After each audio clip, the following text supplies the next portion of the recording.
Welcome to Toffee TV, it's the final word. The first win of 2018 and it's February. We're joined by Sarah Halpin from the Blue Room. From the Blue Room, Dave. Dave. If you're even watching. Hi, Dave. Getting us to throw your plugs in. Yeah, whatever, lad. A win! A win? A win! Yes! Don't know how to feel about it. I do. Oh, I do. Oh, I do. Oh, I do. Not miserable and be able to sleep. They're the two things I feel about it. You know what was amazed? That was the first goals they conceded in 2018. Well, funny enough, when we scored, In the league, obviously. When we scored, I was like, What do you do? when was the last time we took the lead in a game that we weren't behind in? Yeah. Was that Newcastle? Yeah, it will have been, because even Swansea, We went behind. we were behind, weren't we? Yeah. Yeah, West Ham. Well, home games, West Ham. Well, yeah, home game, West Ham. Newcastle, yeah. Okay, Now that is a throwback. That was before Sam had come in, wasn't Great. it? That was on the night, yeah. before. That was great. It was cold though, wasn't it? How cold was it, by the way? I can't remember Goodison being that cold last night. Oh my god. Honestly. I can. Yeah. Barty. Yeah, Barty, Barasov is the call. You probably weren't even born. I was going to say you weren't that. even born. I don't think I was, you know. Now that you were. That's We're 10 not years bad ago. off. Yeah. That was cold that night. no, The it last was. night was cold. But, It was cold and walking up to the game. I was a bit pissed off. Yeah, you weren't happy I was a with it. little bit annoyed with the timing of the departure of Adamola Luckman, which we'll talk about later on. But were you surprised by the team, Baz? Coleman being back? I was surprised by that. I wasn't surprised because I'd seen it leaked on Twitter in the day. Yeah. By about 4 different people. I was surprised when I seen it leak. But yeah, because I know he's been training for 4 months, I think now. So he's obviously fit. He's had a couple of bounce games at Finch Farm. He's obviously had the 23 games. So you're still looking and thinking it's a bit early. But when he plays like that, you kind of scratch your head and go. That's the thing, isn't it? We saw his name on the team sheet. We'd seen in the week he's back in the squad. He was in the squad for Leicester, and that in itself, I think, gave us as fans a big boost. He's someone we've missed having about the place, and to see his name on that starting 11, I was pretty chuffed. And as you said, the way he played, it was like he'd never been away. No. Baz just said before, it was like he was better. The thing I was pissed off about was, where was my flag? Where was my flag? I want a flag. Come sit in the family Make club. it happen. Was that where it was? Kids, yeah. There are not kids in the... In the glass In the glass seat. I seat. don't know, it was put in the family enclosure. I want a Are flag. you looking at me? I didn't have any in mine either. I didn't have any I want a flags in flag. Upper Bullens, lad. And the parking of the big flag, what about us in the glass seat, eh? The park and big flag was awesome. Big flag FC. Big flag.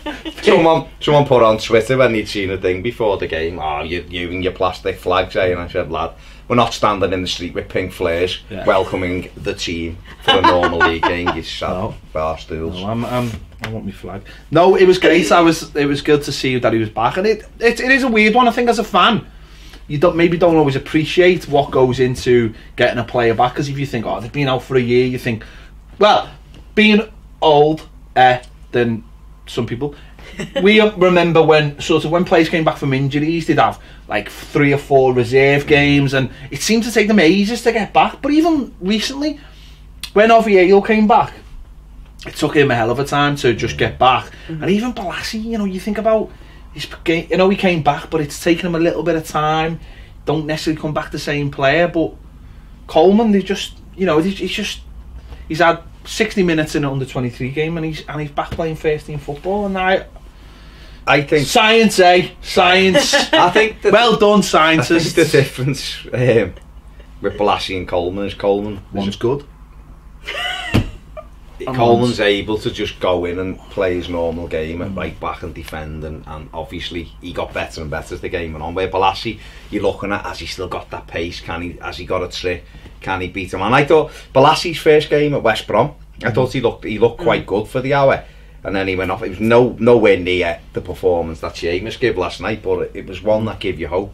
And he's been up and down since then, Yannick Balassi. So we've obviously got to, as good as Seamus was, think, right, if he continues at that level, it's ridiculous. We'll talk more about his performance. We'll have to think about that. What about Sarah? What about no Tosin being in the side? Because I know a lot of people, and we had Turkish fans on our comments saying about it being disappointed. What was your feelings on him not starting? I was surprised. I expected to see him start, to be honest, when I saw the mighty Umar who was starting the game.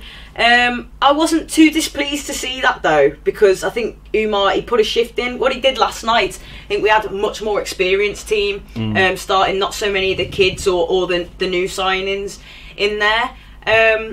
It is slightly worrying when you spend sort of £27 million on a new centre forward, and we've been crying out for one, that he's being dropped. But is that just it was a tactical thing, wasn't it? I don't think we've got too much to worry about. What you don't want to see is you see the likes of Sandro Ramirez comes in, Davy Klaassen comes in, big prices on particularly Davy Klaassen, and started a couple of games at the start of the season and then were dropped and never came back. So you don't want to see that start happening with Cenk Tosun, especially when we brought him in. I thought he could be like a Tim Cahill. The way the Besiktas fans were on Twitter, we all know they're all becoming Toffees, weren't they? Like honestly, they've stopped now. Have they stopped? Yeah. Well, I think we booed when he got taken off against West Brom, didn't we? Because he went, but I think the press had interpreted it as that we were booing him, which is a load of rubbish, obviously. But yeah, he's sort of this huge star in Turkish football, and obviously that's nowhere near the standards of the Premier League. But I think they're very surprised to see that he's not getting so much of a look in, and I think there's a few Evertonians with question marks about that one as well. But I guess we'll see what's happening. He's only been here for a few weeks, hasn't he? He needs to come in and nurture, and we're still.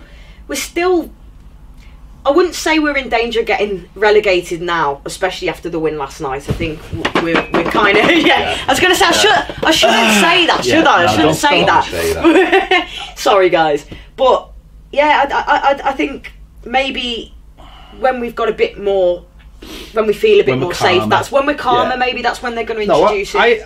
I think you made a point there about Sandro and Klaassen, and we sat here and bemoaned how they were introduced to the team. So for me, I've got no problems with Tosun. I thought Calvert-Lewin would have started. I thought he suits our style of play, if we have a style of play, or sort of our default style of play more than anyone else does. And if you've got someone like Walcott and you've got someone like Coleman, it's hard. Like well, if you're going to integrate anyone to the team, it's Walcott, isn't it? Not Tosun. Walcott's someone who can give you an immediate impact, and I think it's about getting the most out of him. Tosun's going to take time, and I appreciate that, and I think that's what fans need to just remember. It's not a case of 27 million players being dropped straight away. It's a case of no, he's not up to speed with the Premier League. Yeah. Give him time, and then hopefully he'll slowly develop. Rather than throw someone in, they're crap, don't play them again, see you later. That's not how to do things. The best thing is just take a step back and go, what's the best thing for this kid's long-term future at Everton Football Club? Should he play tonight? Well, no. Why? Because he'll struggle. Well, then leave him out. And if we'd gone 3-0 up, Tosun would have come on the pitch, but it went to 2-1, so you've got to take the safe option. And that's what fans have got to appreciate. Whether they like Allardyce or not, he's got to put a team out there that thinks he can win, and I understand fully why he didn't play him last night.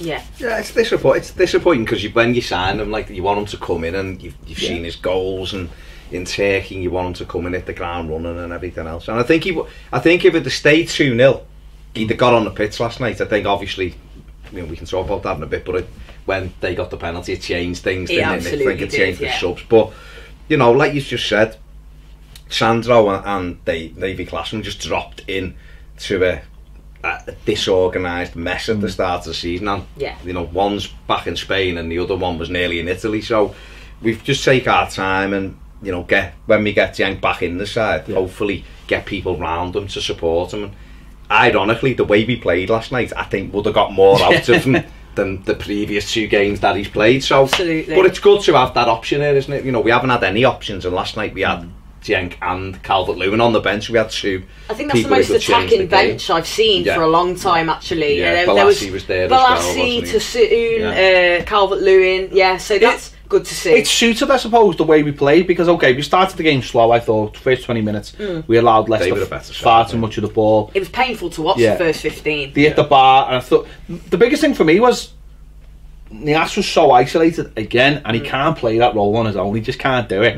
That we had nowhere to go. But I think ironic, I think once Coleman started getting confidence, he started pushing up the right a little bit. That allowed Walcott to push in a little bit, and then that gives someone next to Niasse, and I think that really helped Rooney us. got on the ball, which was key. Rooney started getting on the ball. Looked like he dropped a little bit deeper because he didn't look like he started in that position. He looked like it was almost like Guy and then 2 in front of him. And then at some point there was a little tactical change. Rooney dropped in and made it a 2 and a 1, and that sort of helped us. And they either started pressing from the front. Well, that's it. Once we started pressing them higher up the pitch, they started, because the first 15, 20 minutes, they had it too easy at the back. We barely touched the ball, did we? They were knocking it around. The Ash was chasing like he does, which is fine, but it's no point him doing the pressing if nobody else is doing it, because once you passed it round them, everyone else is standing still. That's and then it. all of a sudden Tom Davies started chasing them. Niasse done it, Walcott done it, and they started kicking the ball out for a throw in, and you could see them getting a bit ruffled. When and was the last ironically, time that's how we got a we've goal. had that at Goodison Park? I can't remember. It's been Probably sitting in. Arsenal That's it. It's not been all season this year and this season, and it's been awful to watch time and time again. Going to Goodison Park and seeing us play teams like Burnley and West Brom and Swansea even, and not being able to touch the ball for a bit, and we'll get the ball and then you look and it's like someone's pressed pause on FIFA and everyone's just standing there and you think, just have a go, see what happens. Well, that's what happened. That's what actually happened after they'd scored. We stopped doing that, and then that's where you can see where the difference is. When everyone's pressing, you're forcing average players into mistakes. I mean, like that Maguire at the back, I like him as a defender, but when he had the ball, he's not very good. Listen, we always say this: most defenders are not very good on the ball. That's why they're defenders.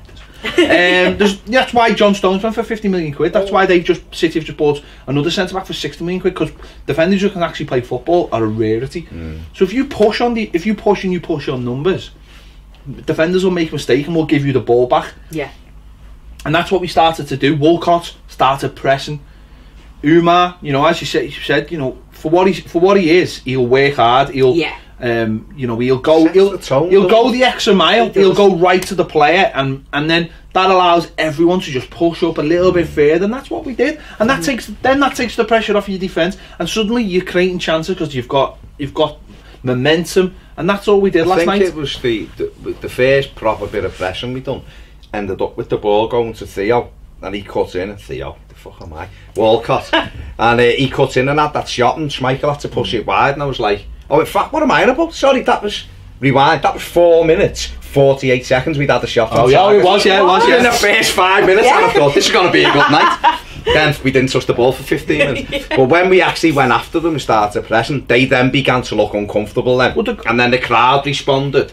And then all of a sudden, everyone was together. There was a bit of unity. But our goal came from pressing, wasn't it? On the right side, though. It come from their corner.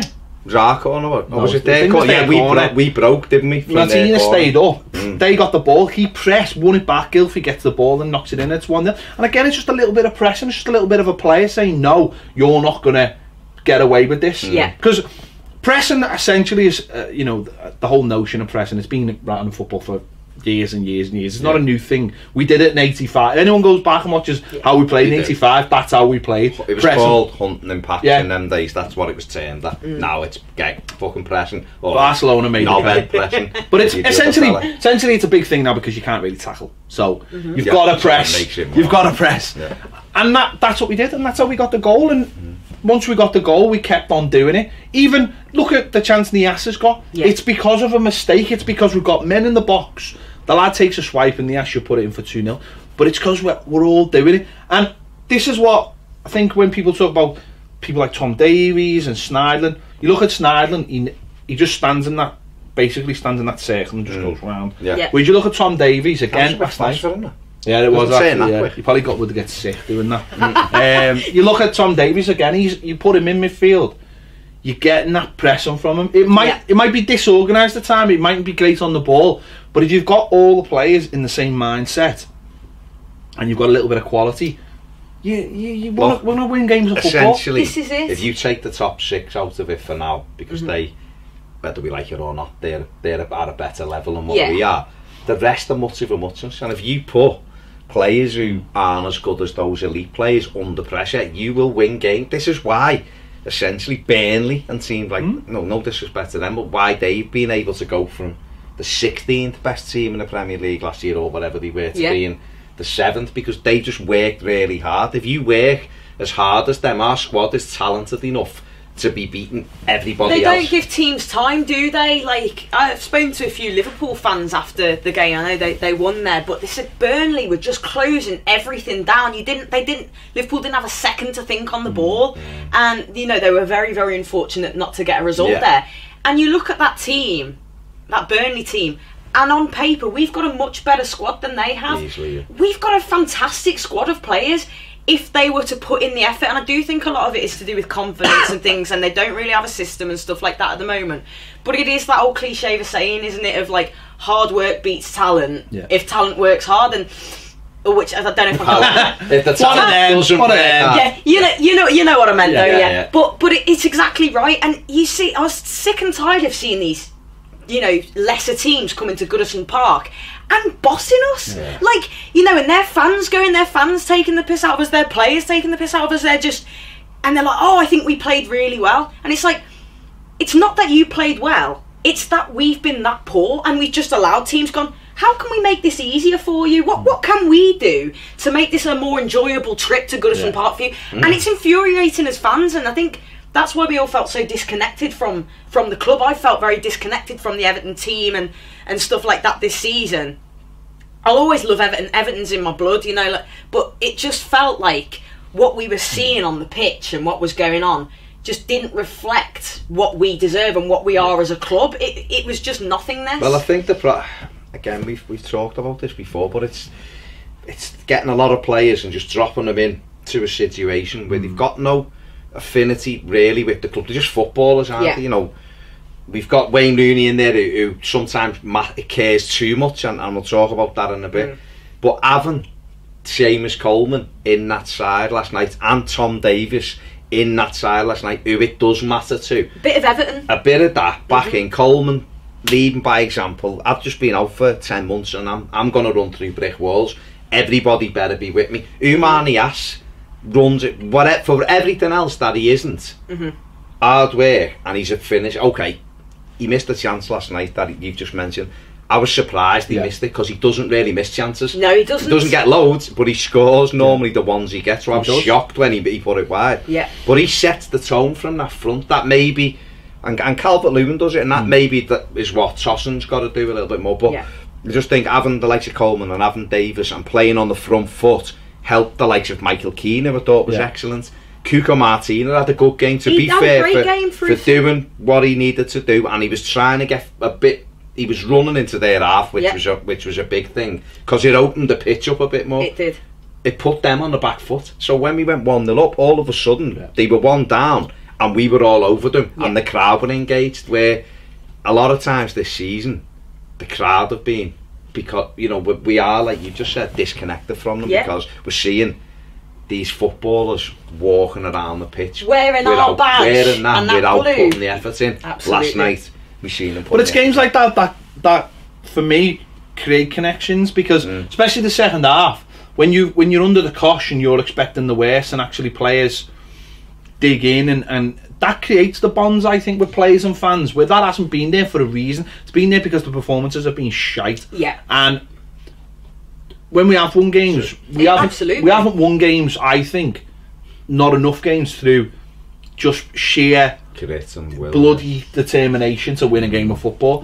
You know, and I think they are the things that just, as I say, they create bonds. If you see a player, you know, you just mentioned Seamus Coleman, he's brilliant, right? But fans love him because he will run through brick walls forever. He's quality as well, but he gives that little bit extra, and I think that's what links fans to players, and that comes back. And once we start seeing that out of more players, you get the affection, and that's where players turn around and sort of, whether they like it or not, for me, players don't always give 100%. No. But they will if they go, oh, listen, every single human being wants to be loved. Yeah. They want to be. It's in our DNA. It helps us procreate. It just helps us exist in a happy mindset. Till the sex robots. That's a different show. Any other business, check it out. Yeah. Full of sex robots. It is full of sex robots, which it's great. Sounds weird when you're just telling people you've just met, but I'm not. Oh yeah. I'm very intrigued. We'll talk about this. We'll talk about this later. Not on this show. Not on this show. But people want to be loved, and if fans are giving them the love because you're showing that you love the football club by going that extra little bit, that's what makes it a happy, shiny, glowy place. I said last night that I won't talk about the second goal because it was a good goal, but 2-0 up and absolutely cruising, which we were in the second half. I was sitting there, and I never should think this because it always fucking ends up with what happened last night, but I was just thinking this is the easiest home game we've had for ages because they were shite. Yeah. Well, Once we scored, they'd gone, hadn't they? We should have been 4 or 5. But in some respects, having to then dig in and cling on will have done more for us than if it had just cruised that out 2-0 because it united everybody at the end. But everyone, I was sat there thinking when they got that fucking throw at the end, I was thinking I started sliding down in my seat thinking please, which would hurt on those wooden seats. Oh, amazing. Yeah, I can imagine. Your knees are in the back of someone's head. Well, splinters up your arse, even worse. I mean, but you know, it definitely helps. When I think that's bang on. Actually, I think had Umar put that one in after Walcott makes it 2-0, we're 3-0 up at half time. Maybe Cenk Tosun comes on and it ends up being a bit of a rout. I think then we come away thinking, oh, great performance. But as you said, it's almost like when there's been a tragedy and a group of people will get through a tragedy together, and then there's that camaraderie and that togetherness. It was like that. We're cruising, it's 2-0. I said I was sat next to my missus and I was thinking, what should we get after the match, babe? What should we have for food? And that, already leaving the ground in my mind thinking, I can watch match of the day tonight, this is great and all this. And then I've got a penalty. Evan did. It was mad. I almost didn't know. I truth be told, I couldn't see it properly until after the game. I didn't really know what had happened. Someone said, it was Rooney pulled and this, and I thought that must have been the softest penalty because I hadn't seen anything. I saw the ref pointing. It was the softest given away penalty, I would say. It was a poor judgment from Rooney. It was stupid by Rooney. The throw wasn't even going to him. No, it was just. But you're right for that. For that 10 minutes after the penalty, we really under the cosh. But the wind and everything, and the wind and the rain and Pickford didn't want to catch anything, and it was just. I think he might have wanted to the ball. Yeah, I know. That's what I'm saying. He didn't for the reason, and they brought a couple of extra players on in the action, and they went 3 up front, and so Sam made the decision to bring Dominic Calvert-Lewin on. It was the best decision he could have made because it just switched the play, and we started going. Well, we've got a focal point now. We can hit it to Dom. He'll keep hold of it. He'll get it by some time, and it worked perfectly. Yeah. And Sneijder, whether you like him or not, just come in the middle of the park, just sat there, just in his little spinny magic roundabout, and that's all we needed. And once that happened, actually, the pressure was off. We cruised through the last 5 or 6 minutes. Just from getting that throw at the end, because we'd had the chance. But the second goal was a brilliant goal, and you watch it again. What a finish! The pass by Rooney, the cross by Rooney is brilliant. Michael Keane does fantastically well to get on the end of it, and then Walcott's run is brilliant because when you see the ball dropping through, and you're like, I was looking, is he offside there? And he was actually miles onside. He comes so deep. That fast. They switched off, bang, and but it's in the back of the he's net. alive. He's alive when the ball comes in from Rooney because he's already he's making that run off the back of Chilwell, and Chilwell's just giving it the old looking at the ball. I like him, but he was he was crap last night. He really was. Good going forward. So nice left. A bit like Arnold, the left back. But he's. I think that's what you get from Walcott. You got a player he understands that the ball will come alive. If anything, all good strikers or good attackers, they in their head they're going through all the calculations of where this ball might go, and they always think. And this is where, you watch anyone like Harry Kane, you think, how on earth is he always there when that ball drops? Yeah. Why is he always there? Because good centre forwards are well, hang on. If I go there where all those players are, even if I'm there, what are the chances of me scoring with 3 players around me? Good centre forwards go, see that big piece of space? If it falls there, I'm scoring a goal. How many times has a ball flashed across a box and you go, well, why aren't you there? Why are you all over there? Yeah, what a good delivery, no one there. Because we haven't got players who... It's instinct. It's not... You instinctively go where the space is, because you think, well, if the ball goes there, I've got to tap in. Yeah. You always do, you know... It's the footballing knowledge, isn't it? Well, you know what, it's... I was a centre forward and scored a lot of goals, as you know. But where you Bas? Because you've never said anything. No, but when you play, what I mean is when you play, and then you'll run into that space, and the ball will come. You put it in. I don't think you subconsciously do the work in your head. But what it is if you've got to be hungry to score goals, and I think this is my criticism of Calvert-Lewin. He should be trying to rob people's goals off them. That should be his goal. But he's nobody, and I hope he does, because if he does, that's when his game will go up again, because it's about wanting to score goals. So if you have a shot, I want to make sure I touch it over the line. You've got to have that, rather than going, oh, seriously, it's a good shot, this might go in. Yeah. It's make sure it goes in. Lukaku would do it. He took it off. Tried to take it off Davis, didn't he, against City? And that's because he wants to score. It should be the biggest thing as a centre forward. You want to score goals, and Walcott has got that from Arsenal, that natural, instinctive. I mean, he's played 2 games, he's got an assist in his first, and he scored 11% of our goals he's helped or scored. 11%. It's only been here for 10 days. How shocking is that? Right. No, but he's making that run, and he's anticipating that ball will come back, and if it doesn't come back, then he hasn't lost anything. Like even if Keane gets a boss header and it goes on goal and the keeper taps one, he's got to tap it. Well, that's what we haven't had, and this goes back to Seamus Coleman. Seamus Coleman playing. I mean, I didn't expect anything like that performance last night. I was just happy he was there and thought. That's what I mean. Just having him on the bench was enough for us to be. I thought though, if he plays well tonight, he has a decent game, does okay, gets the crowd going, people are happy to see him, and then you take that into the next few games and get better. But as he confidence grew and as he got more and more, we've seen the player. Because let's be honest, Koeman's sort of his dip came when Coleman went out injured. Absolutely. We lost the derby straight away, and then we beat a couple of teams. But as the season didn't win many games, did we? No, but as the season drifted away, we lost something, and it came from Coleman. Because what Coleman essentially does is he plays the whole right hand side, and we've seen this with Ross last season. Yeah, Ross's best form, and it was some of his best Everton form, played when he played off the right, because essentially what he had was a free roll where no one had a clue who to pick up. They didn't know whether to go with Seamus or to go with Ross, and Walcott had that last night. Once they sort of started understanding, Walcott was like, I can do what I want here. I can play in front of him, I can play off him, I can play alongside Nias if I want to, and that comes from Seamus just going, I'm going to keep going, I'm going to keep going, because it's like, it's dead weird though. It's like, because it just looks effortless, which means that essentially it's dead hard to do, because if you can do it effortless, then we've looked who's played. I mean, Kenny's done a great job while he's been out. Yeah. But ironically, the last few games, Kenny stopped doing what he's very good at, which is getting wide and crossing the ball. He's just stopped doing it. Holgate's tried it, and is probably better defensively than going over the halfway line. Martin has tried it, hasn't really worked for him.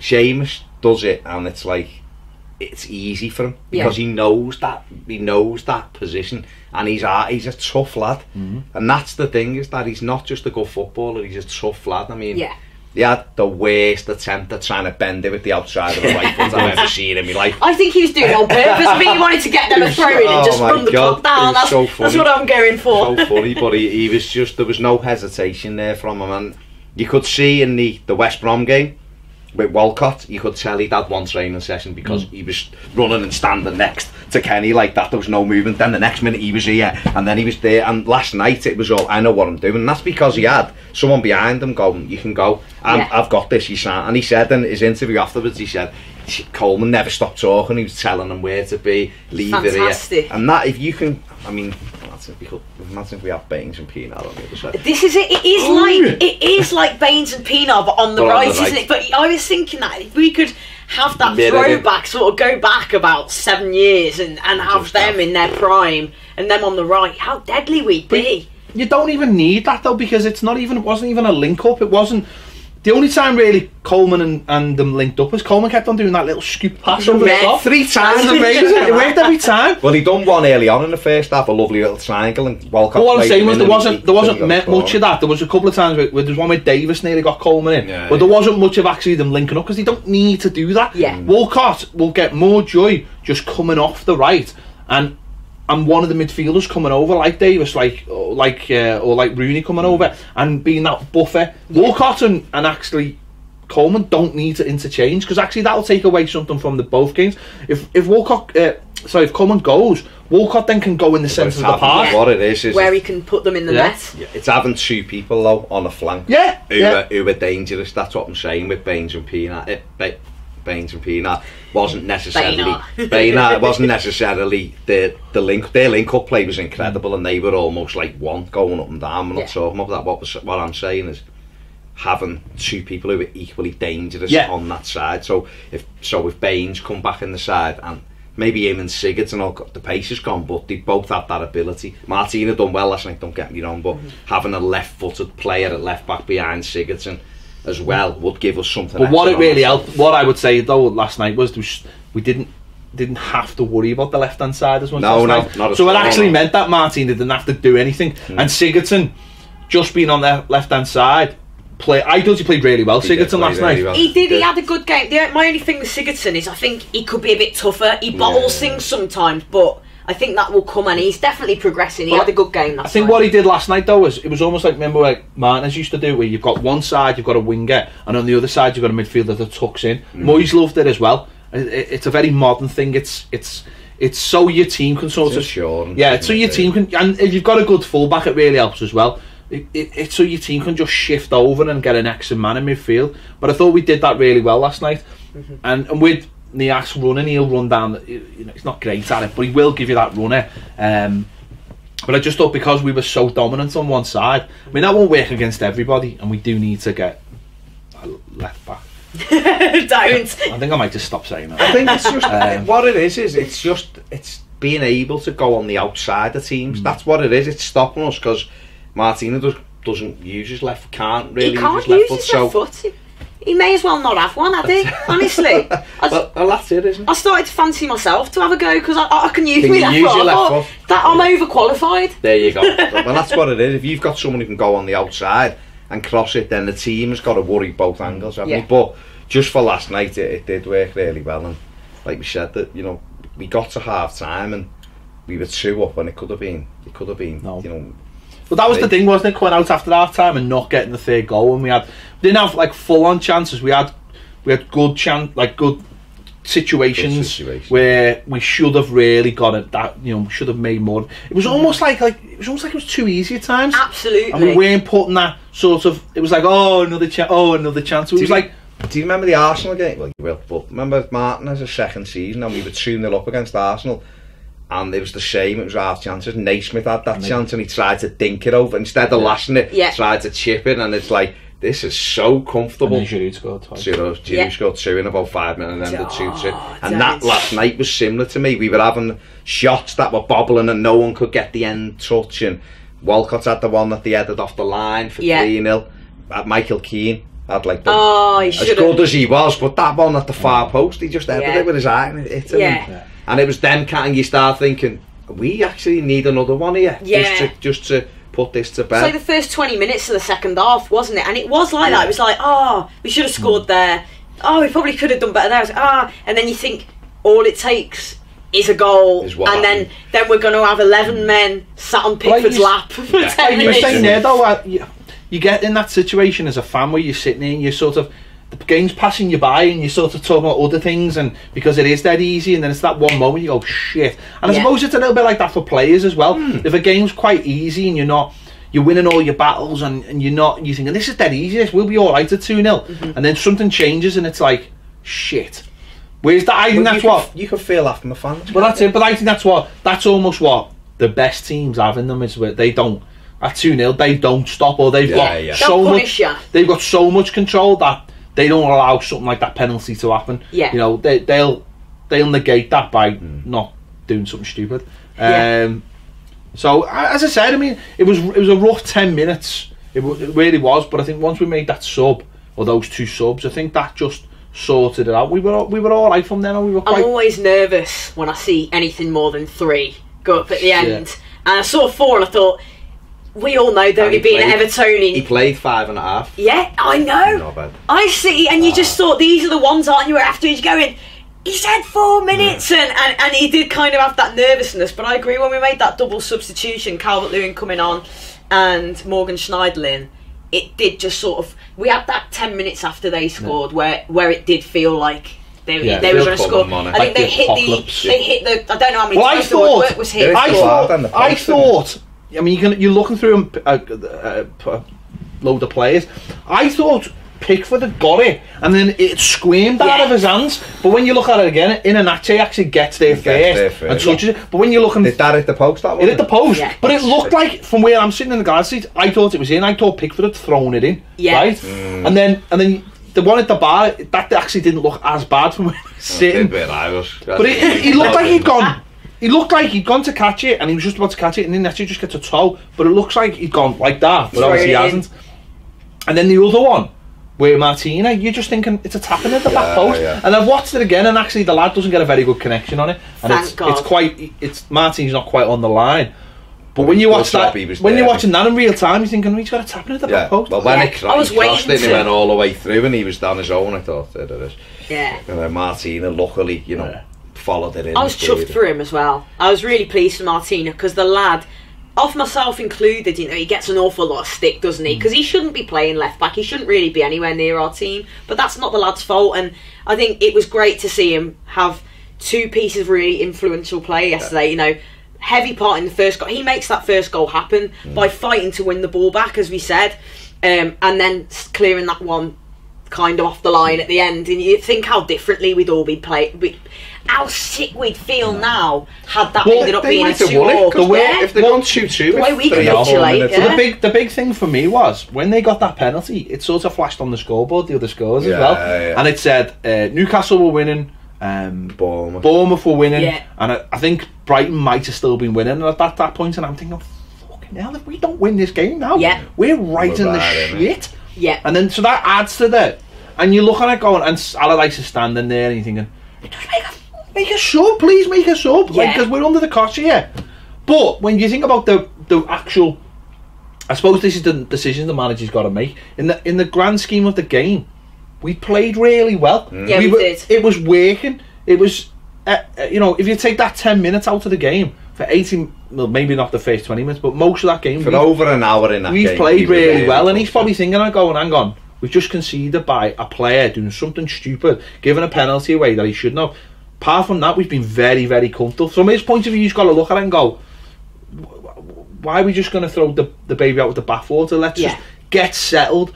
And listen, we rode our luck. We know we did. We rode our luck. But at the same point, if you're a Leicester fan, you probably think, well, actually, we should have been 4-0 down. Should have been game over by half time, shouldn't it, really? So those are the ones there. 5 minutes before they got that pen, I was saying to the people around me, like, how are they still in this? Because they are kind of still in this game at 2-0. How is this not 5 or 6? Because it was like you said, there's another one gone by, and people are laughing at me. And I'm thinking, why are you all so fucking I was thinking, this is it. I was thinking, we've won, but it would have just made my match of the day viewing experience a bit more exciting. I thought, it'd have been nice. It'd have been nice for us to have scored 3 or 4, but never mind. And then it was like, oh shit, it's 2-1, and there's still 15-20 minutes to go. And this is Everton. You've done it. And this is the weather is terrible. Yeah, it was set up to be, wasn't it? But as we said, is that the best thing that could have happened? Now we know it's over, and we got the 3 points. We've come away, and we know that they can, they've got a pair there, they've got a bit of a spine, and they can play out these results, because we were by far the superior team there. And it's like, once they realised that and calmed it down again, it was quite a comfortable way to see out the game. Once they hit the post, I don't think... And Bar in the same move. And I'd thrown up. And had one kicked off the line. I think other than that, I think we were alright. No, but we did quite strangely. They had the goal, and then they had that like 5 minutes where all in 3 things happened, and you were like, I think when Martina kicked it off the line, I thought maybe we're gonna just be able to see this out, because normally they fly in. And then we did, you're right, we did calm it right back down. Then we had 2 chances on the break to kill it, and one of them, Coleman. But even there was one like at the very, very end, wasn't it, where Coleman made the run, and he had 3 men, and you're just thinking, just find it. But I mean, his legs went to like 94th minute. You can fully understand what happened there, but it was the pass was so bad though. He ran away from that lad, and the lad had to go with his shirt, and he shrugged him on. Then he had another goal, and he left him for dead. You go on, everyone's rising. The crowd thinking he's just gonna chip the keeper and run straight into the Gladys Street and have a bit of your dinner with your Chinese food after. And his legs just went to jelly edge of the box, didn't he? And he hit the worst. You know that feeling, of course. After about 5 minutes. Yeah, after 5 minutes. No, it happens, doesn't it? But I'd say, I mean, we were a lot better, weren't we? The midfield, that's what we've been asking for, isn't it? Look, I mean, it's funny, I looked in, people have different perspectives on games, but I thought the midfield played really well. I thought Garner on his own, he makes a massive difference when huge difference. Yeah, when he's just like sort of. It's maybe half the problem is when Sneijderlin's in there, he has to like run round them, and it takes so much time to just run round Sneijderlin. But when he was on there last night, he was good. I thought Tom played. At times when he was on the ball, he made poor decisions. Yeah. But for the most part, he affects things because he wants to get stuck in. He wants to turn, and he wants to have a go at teams, and we've been crying out for that. And I agree. I think his overall play, was good.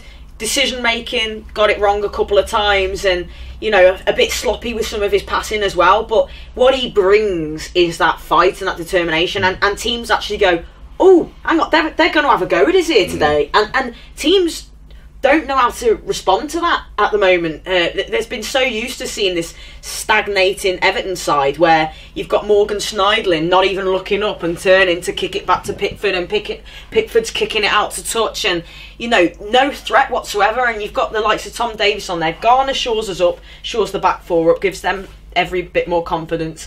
Then Davies, he's always gonna be having a go, looking to run forward, and we haven't had that. And that's all you need. And then the fans feed off that, and then the players feed off the fans. And we all know what Goodison, what when the fans are on side, what a huge difference it does make. But it's not rocket science though, is it? Because this is what that's the team, that's the makeup of a midfield that we had against West Ham, and in most of those games. See, I thought, I mean, Garner, to me, I think when Garner plays on his own, he just knows his own game. He knows what he has to do, so he just goes and does it. And I think when Sneijderlin's there, it's a bit like when you have 3 centre backs when you haven't been playing it, and one leaves it to the other, or we'll sort it, and he's not quite the same. Last night he was winning headers, the interceptions, he was brilliant. I thought Rooney for an hour was brilliant. I did, but I think what we've got to accept is after about 60 minutes with Wayne, 65 minutes in that midfield, and he's got to accept it as well. Yeah. He's got to, if he looks like he starts giving a few of those sloppy balls away because his legs are going, just take him out of there, or go and put him up front if you want to leave him on, or take him out of there because you need that legs. And then Davis, it's great to see a midfield player wanting to run past the striker and wanting to pass a ball forward. And he will make mistakes because the kids will. Was he 19? Is he 20? 20. He is a baby. Absolutely. Unbelievable. See you now with 3 points. Happy days. Let us know your thoughts in the comments. Don't forget, if you haven't already subscribed, please do subscribe. Click the bell for alerts. Join us on Patreon if you want more videos and podcasts. We do podcasts as well. The Blue Room, you can hear more of Sarah, Dave and Matt. Somewhere. I don't know where. There'll be no links to it. Search the Blue Room. I don't know what'll come up. There might be loads of seedy stuff. I don't know. That's for subscribers only. That's Dave's own stuff. Thanks for watching. See you later.